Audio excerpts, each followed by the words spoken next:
If Junkyard were a person, it would be barefoot in a gutter, bleeding from the mouth and laughing hysterically. This is not music as entertainment. This is music as exorcism, desecration, and ritual murder of everything polite. The Birthday Party's 1982 masterpiece isn't just a noise rock post-punk milestone. It's a screaming, sweating, sonic meltdown that makes you feel like you're living through a psychotic episode of a Southern Gothic fever dream. Alright, let's make this clear. Junkyard isn't for the faint of heart. It's a record that bites, claws, and pukes in your lap.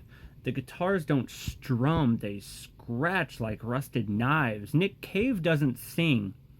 He howls, growls, cackles, and threatens. In the rhythm section, it lurches around like a drunk swinging a broken bottle at his own reflection. Opening with She's Hit, the band opens with a funeral dirge out of jarring rhythms and disjointed yelps. Cave dribbles out his lyrics like a deranged street preacher. The victim is, the victim is, the victim is me, before everything explodes into demented gospel wailing. The track is 6 minutes of pure stylish menace, and that's the tamest moment. The song Dead Joe is a blitzkrieg of speed and screaming. I guess imagine Jerry Lee Lewis being executed mid-performance. Blixa Bargeld might have been jealous, and then Hamlet Pow Pow Pow shows up like a gang fight, all bass thuds and bark nonsense, and you realize this isn't chaos by accident, it's chaos by design.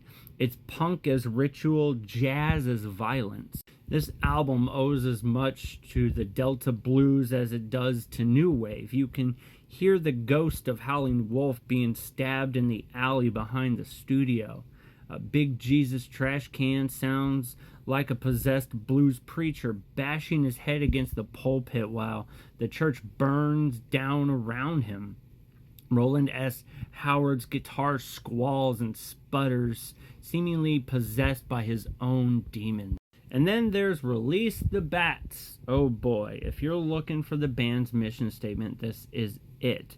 It's goth that's meaner, nastier, ironically self-aware. Cave snarls about sex, blood, and bats in a voice that sounds like it's been marinated in battery acid. It's not spooky, it's absolutely deranged. There's absolutely no fillers in this one. Even the more abstract pieces like Six Gold Blade, Kiss Me Black, feel like they were recorded during a bar brawl. I mean, Tracy Pugh's bass isn't playing lines, it's swinging punches.